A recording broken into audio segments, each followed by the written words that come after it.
Hãy tưởng tượng bạn đang ngồi trong bữa tối gia đình. Bỗng nhiên con trai bạn, cậu bé mà bạn ôm ấp từ nhỏ, nhìn thẳng vào mắt bạn và nói: "Con là gay, con yêu một chàng trai." Thời gian như ngừng lại. Cha mẹ bạn cứng đờ, đũa rơi len keng xuống bàn. Mẹ bạn tái mặt, cha bạn đỏ bừng giận dữ: "Mày điên rồi, tao không chấp nhận cái thứ bệnh hoạn ấy." Cậu con trai run rẩy, nhưng mắt kiên định. Đây không phải phim ảnh, đây là thực tế của hàng ngàn gia đình Việt Nam. Liệu tình yêu thương có thắng nổi định kiến? Hay một lời nói có thể phá tan cả mái ấm? Câu chuyện này sẽ khiến bạn phải dừng lại và suy nghĩ. Bạn sẽ phản ứng thế nào nếu điều này xảy ra với chính mình? Long là một chàng trai 25 tuổi, sống ở Sài Gòn, làm thiết kế đồ họa. Từ nhỏ, Long đã biết mình khác biệt. Cậu không thích đá banh, không mê gái như bạn bè. Lên đại học, Long nhận ra mình là gay. Cậu yêu đàn ông. Nhưng gia đình cậu, ông bà nội ngoại đều truyền thống. Cha mẹ là công chức, luôn dạy con phải đúng chuẩn. Con trai phải lấy vợ, sinh con, nối dõi tông đường. Mẹ Long hay kể: "Thằng con bà hai bỏ vợ, giờ khổ lắm. Phải cưới đàng hoàng, có cháu cho mẹ." Cha Long thì nghiêm khắc: "Đừng để tao xấu hổ với dòng họ." Long giấu kín bí mật suốt nhiều năm. Cậu hẹn hò bí mật với Phong, một đồng nghiệp, nhưng luôn sợ bị phát hiện. Mỗi lần về nhà, Long phải diễn vai con trai ngoan, ăn mặc nam tính, nghe mẹ giới thiệu con gái bạn bè. "Con ơi, cô ấy xinh, gia đình tốt, sao không thử?" Mẹ Long hỏi, mắt đầy hy vọng. Long cười gượng, lòng đau như cắt. Cậu sợ nếu công khai, cha mẹ sẽ sụp đổ. Cha từng nói: "Đồng tính là bệnh, là đồ Tây, nhà này không chấp nhận." Mẹ thì lo: "Nếu con vậy, ai nối dõi? Họ hàng dị nghị thì sao?" Xung đột càng lớn khi Tết đến. Gia đình quay quần, họ hàng hỏi han: "Long có bạn gái chưa? Bao giờ cưới?" Long im lặng, áp lực dồn nén. Phong khuyên cậu phải sống thật với chính mình, nhưng Long do dự. Cậu nhớ tuổi thơ, cha mẹ hy sinh, bán đất cho con học đại học. Làm sao phản bội họ? Đêm khuya, Long khóc một mình, nghĩ về tương lai, sống giả tạo hay mất gia đình. Xung đột này không chỉ của Long, nó relatable với bao bạn trẻ Việt, kẹt giữa tình yêu và nghĩa vụ gia đình. Định kiến xã hội như bức tường vô hình khiến coming out thành cuộc chiến nội tâm khốc liệt. Long quyết định im lặng thêm, nhưng bí mật ngày càng nặng nề, khiến cậu gầy đi, mất ngủ, thậm chí nghĩ đến tự tử. Cha mẹ thấy con thay đổi, nhưng nghĩ chỉ là áp lực công việc. "Con phải mạnh mẽ lên," cha nói, không biết chính lời ông đẩy con vào vực thẳm. Một buổi tối, Long tình cờ xem video YouTube về coming out.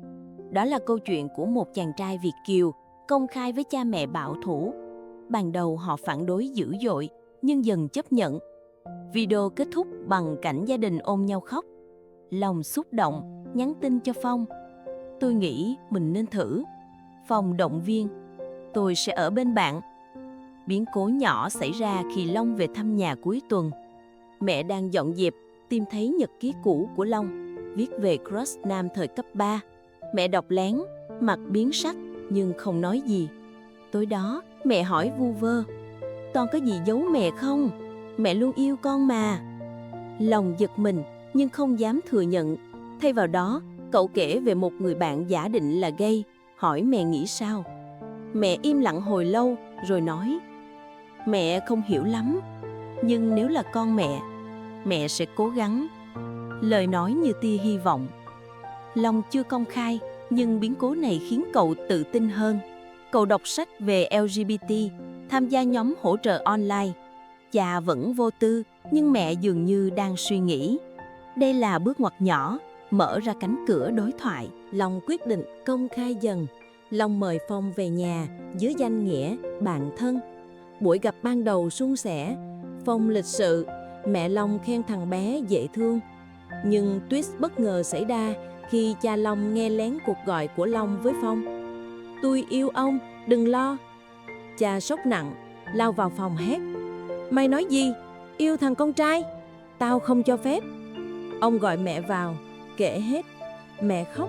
Sao con giấu? Mẹ nghĩ chỉ là bạn bè. Nhà này không chứa đồng tính. Mày muốn tao xấu hổ à? Ông kể về ông nội từng bị làng xóm dị nghị vì con trai yếu đuối. Long khóc lóc giải thích. Con không chọn được, đây là con thực sự. Phong cố can thiệp nhưng cha đuổi. Cút đi, đừng dụ dỗ con tao. Mẹ Long thay vì phản đối, ôm con trai. Mẹ không biết phải làm sao, nhưng mẹ không muốn mất con.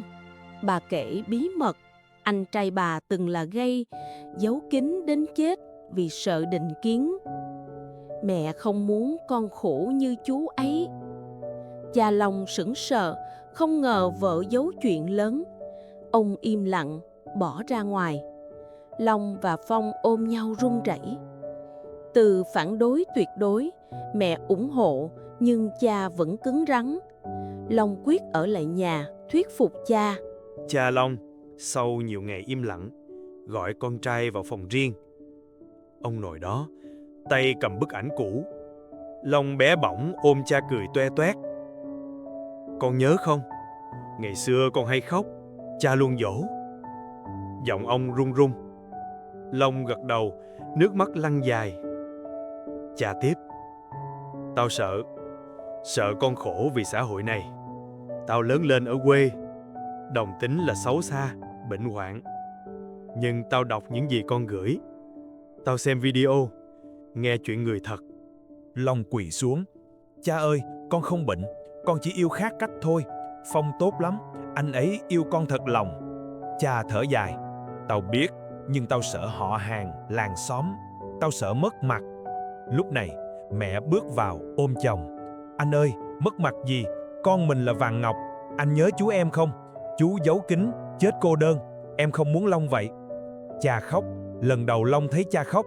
Ông ôm con. Tao sai rồi. Tao không muốn mất con. Nhưng tao cần thời gian. Cảm xúc dâng trào. Long kể hết nỗi đau giấu kín, từ tuổi thơ cô đơn đến áp lực xã hội. Cha lắng nghe, gật gù. Tao sẽ học. Tao sẽ ủng hộ con. Phong được gọi vào. Cha bắt tay ngại ngùng. Chăm sóc con tao nhé. Phong ngập tiếng khóc lẫn tiếng cười. Đây là cao trào cảm xúc. Từ xung đột đỉnh điểm, tình yêu gia đình chiến thắng định kiến. Long cảm thấy nhẹ nhõm, như trút bỏ gánh nặng nghìn cân. Nhưng cha cảnh báo, xã hội ngoài kia chưa chấp nhận hết, còn phải mạnh mẽ. Câu chuyện đạt đỉnh, để lại dư chấn mạnh mẽ về sự tha thứ và thay đổi. Sau cao trào, gia đình Long dần bình yên. Cha mẹ bắt đầu chấp nhận Phong như thành viên.